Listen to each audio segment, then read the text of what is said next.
4 சப்பாத்தி சாப்பிடுற பக்கம் இந்த கிரேவி இருந்ததுன்னா 8 சப்பாத்தி சாப்பிடலாம். அப்படியா? வடக்கல் வச்சு எண்ணெய் ஊத்துறங்க. இப்ப எண்ணெய் காஞ்சிருச்சு. அடுத்தது வந்து வெங்காயம் போட்டுக்கலாங்க. வெங்காயம் வதங்கும். இதுக்கப்புறம் இஞ்சி பூண்டு அரைச்சு வச்சிருக்கேன். இஞ்சி பூண்டு பேஸ்ட். சரி, ஓகே. இதுக்கப்புறம் இஞ்சி பூண்டு பேஸ்ட் இதோட வந்து தக்காளி போடலாம். இது 1 நிமிஷம் வதங்கினதுக்கு அப்புறம் போடலாம் தக்காளி. இதுக்கப்புறம் 2 பச்சை மிளகாய் போட்டுக்கலாம் காரத்துக்கு. 2 கருவேப்பிலை மல்லியும் போட்டுக்கலாம். இப்ப பாருங்க வெங்காயம் தக்காளி எல்லாமே வதங்கியாச்சு.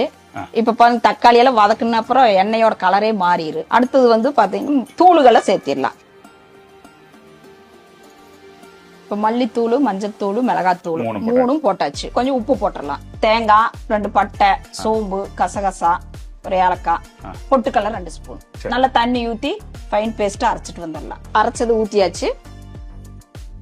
இதுக்கு கொஞ்சம் தண்ணி ஊத்தி நல்லா கழுவி ஊத்திடலாம். இப்போ 2 உப்பையும் போட்டுடலாம். இப்போ முட்டையை போட்டுடலாம். கிரேவி பாருங்க எப்படி தல தல தல சூப்பரா இருக்கு கிரேவி. கட் பண்ணி போறீங்களா?